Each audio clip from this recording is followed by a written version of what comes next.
This is Uncle Thor here. I just thought I'd tell a couple stories about the New Age, which I ran into a few times, but of course the books, a lot of the books that had the good esoteric stuff were New Age bookstores, but I never paid them much mind, you know. A lot of people in those stores would have been afraid to go into a real occult bookstore. And there were some creepy occult bookstores up in New York at the time, which made it all the more fun, you know. People are a trip, and you go and just watch and observe people. You can really learn something. So about 25 years ago, maybe a little longer, after we first started publishing as the Trollwise Press, we were asked to give a couple classes in a New Age shop. And the woman who owned it was a dowdy little housewife who was doing her little thing. Her husband indulged her and helped her finance this little shop. And she wanted us to give a class. So I gave a class on Norse spellcraft. And it was funny. There were about 7 or 8 people there. There was one heathen showed up. And the rest of them were all New Agers. And I went through the whole thing explaining all the things, how it worked, a little bit about the runes and everything else. So you have to be very careful with New Agers because it's easy to scare them. They're still caught up in, like, God don't like that. You know, and there used to be a heathen named Gutterine Bambi Breeches down in New Orleans, and he wrote, "The New Age is the latest form Christianity has taken." And there's a pretty good grain of truth there, because a lot of these people were still Christian and still afraid of offending their God the Christian way. So we're given a class, and this is my first New Age bunch I'm talking to, and it's like walking on eggshells with these people. I mean, they're really not used to getting it straight. Here's the facts. It's almost like they need to have the sweetness and light on it. You know, there's no dark side for them. Well, we're just about done with the class. I'm taking the last bunch of questions.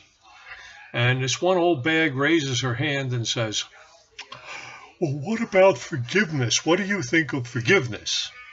Well, I was about to say something. But the other heathen sitting there, he wanted his chance. He was chomping at the bit because I think he was about as sick of these New Ages as I was. And he says to her, the biblical answer, it's not a necessity. It's, well, she was like, "Oh, no, no, no." And she walked out of that class, and everything she had heard in that whole class, she threw out the window because of that one thing. Because she didn't want to offend God. And, oh, no, if it's not forgiving, it's not godly. Well, the funny thing about it was, about that time, one of these New Age metaphysicians, the New Thought metaphysicians are okay, but the ones that go and pander to the New Age, I mean, they talk about selling crap. And this book was something like to the effect of forgive your way to prosperity, and forgiveness as somehow a tool to get everything you want. And that kind of thinking was popular at the time. So they thought, oh, we can forgive our way to get some bucks from God. If you ever seen some of this stuff, pray your way to prosperity, tithe your way, I mean, it's a racket. But these people believe it. So that was my first thing, like, you just can't believe it. They had a psychic fair, and some of these New Agey types were behind it. So Audrey and I and this Wiccan couple, Jimmy and Helen, decided to go because when I had told them about the class, they had to see this in action. And it was funny.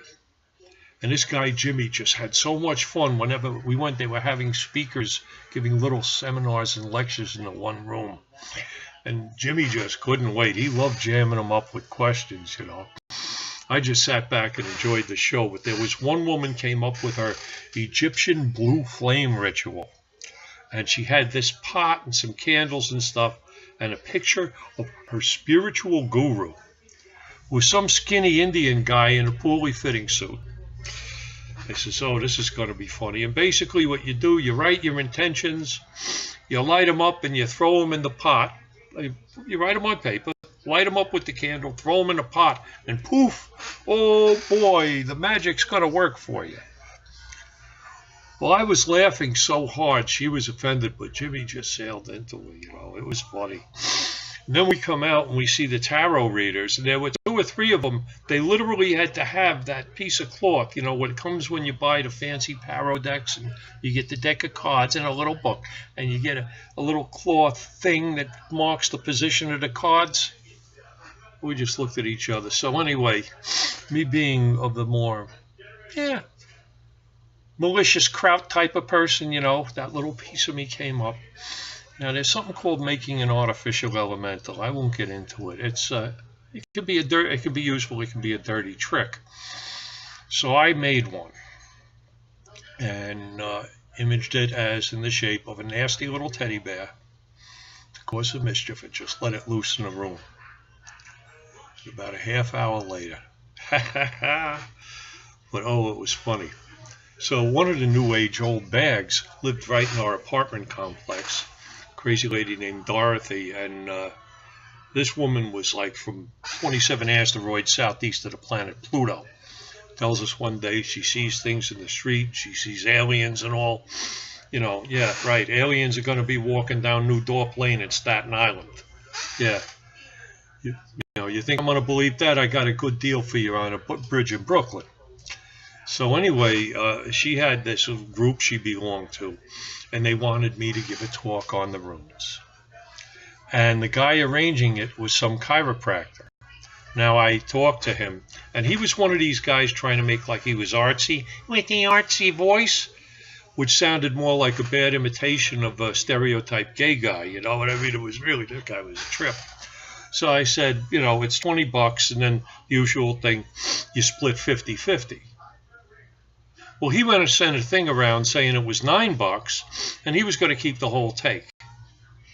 Well, I found that out. So I said, what the hell is with this? So I called the guy up. I says, we had an agreement, $20, we're going to split 50-50. Oh, no, I'm giving you an opportunity to speak. I says to him, well, look, pal, it's $20. He says, well, maybe we won't have your lecture. And I just bust out laughing because the way he talked.